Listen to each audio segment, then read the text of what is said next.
Hi there. How are you guys? Happy to see you again. I hope you had a great start to the new year. I'm going to be using the Aleister Crowley Thoth Tarot in today's reading. I'm going to be using a unique method of picking a card by just messing around like this. There's no shuffling this time. There's no fanning the cards in a half circle as I normally do. This is a little bit different.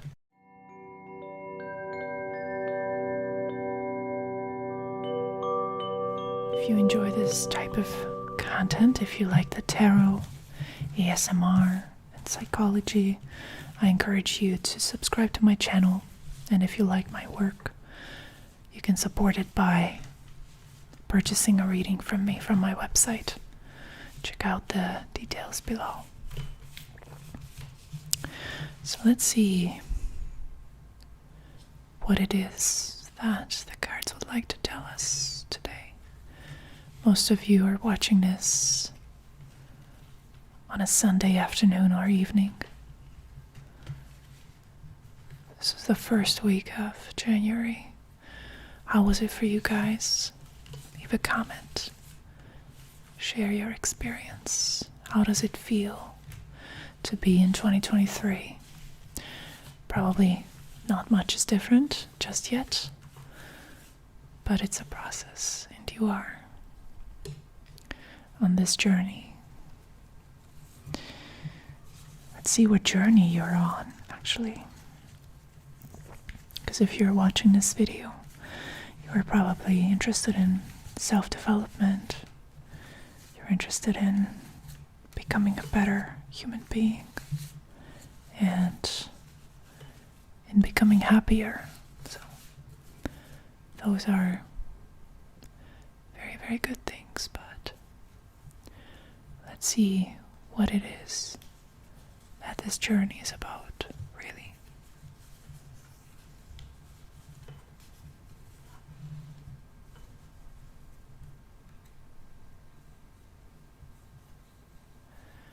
Is this it?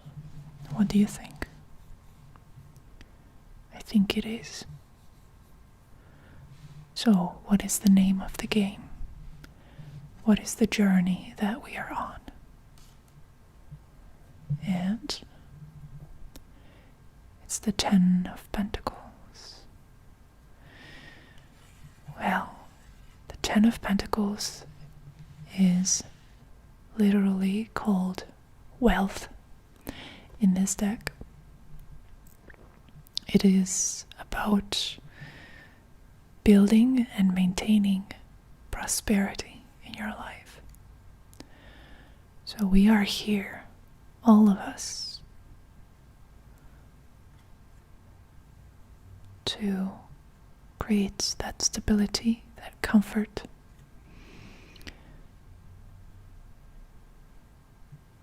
good relationship with ourselves, that self-esteem that allows us to create more of a comfortable life. This reminds me of a conversation that I've just recently had with a good friend of mine who was telling me that they are really interested in becoming more prosperous this year. And it's interesting that this video seems to be guided in that direction now. We're going to be talking about financial health and how to create abundance in your life. So the name of the game is wealth. First off, I would like to ask you to try to determine what wealth really means for you. So, what sort of financial status or what circumstances and what internal qualities would constitute wealth for you. If you want to, you can pause the video here for a little bit to try and come up with a good answer. It's very important in manifestation work, in spiritual work, and in general in life, I think, to be very specific about what you want, where you're headed.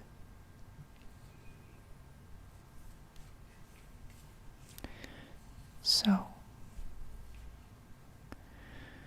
make sure that you have a very specific, very clear goal on that.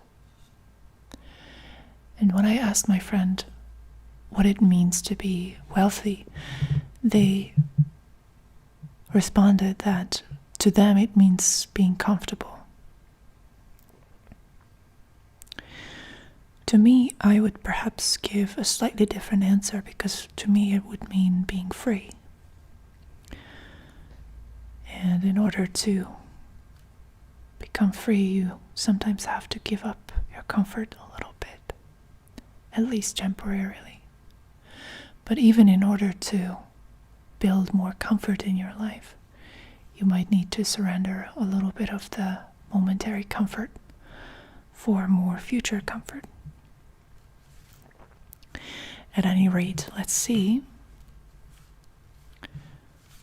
what the cards are suggesting as a good guiding principle on your path towards more financial stability or more material stability. Doesn't necessarily have to be financial, because, believe it or not, there is a way to live life where you can be rich without having lots of money. Sometimes it's all about the resources, the people that you know, the luck, the connections that you can make. Traveling can be done with very, very little money. And you can feel rich, and you can travel the world and see things that you would think are extraordinary while not being extremely rich. Okay, so what is the guidance? Interesting. We have the Four of Cups. So we are guided to connect with our feelings now. Feelings are more important than what is presented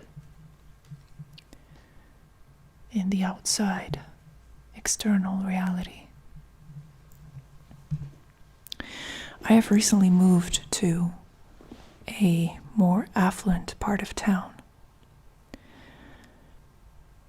and it was just a lucky thing, because now I'm renting a place that is more affordable than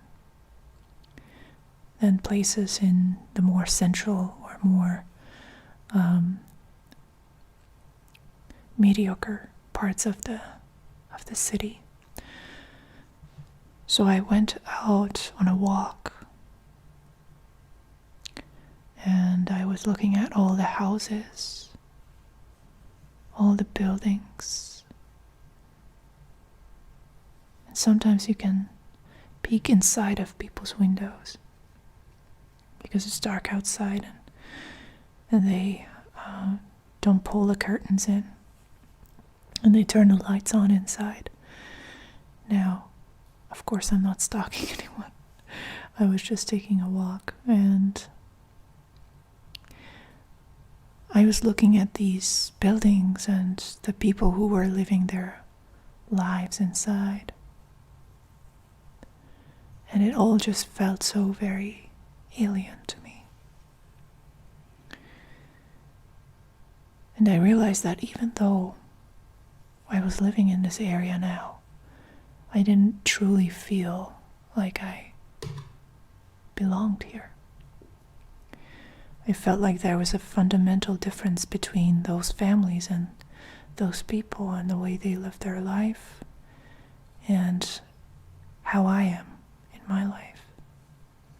I felt like what I was truly craving or envious about, perhaps, was a feeling, not material possessions, not symbolic representations of wealth and luxury. I was after some sort of comfortable, protected feeling that I envisioned these people having. Then I reminded myself that I have no idea how those people are truly feeling. It might look from the outside as though they live these perfect, emotionally balanced lives, but who knows really? So this could be just a mirage. And then I went on to think about the feeling of wealth. And I came to the conclusion that you are only as rich as much as you can enjoy your life. So if you have everything, you have a jacuzzi, you have a piano, you have a mini bar, or even a gigantic bar, a pool table, whatever, a mansion, cool cars. You can have it all, but if you're not enjoying it, if you're numb, if your feelings are negative towards yourself and towards your reality, if you live your life as a continued sequence of distractions and you're never really there, you're not rich. You don't have those things because you're not there. You're not present to have them. So I realized that it truly doesn't matter how much anybody has, how much money, how many possessions, how many assets. It really, truly doesn't matter. Because wealth is being there to enjoy those things. It's mindfulness, it's presence. And so this card, the Four of Cups, which, by the way, I think is called luxury in English. I don't know because this one is in Hungarian. But it is, I think, connected with this revelation of you are only as rich as the level of presence that you experience in your life.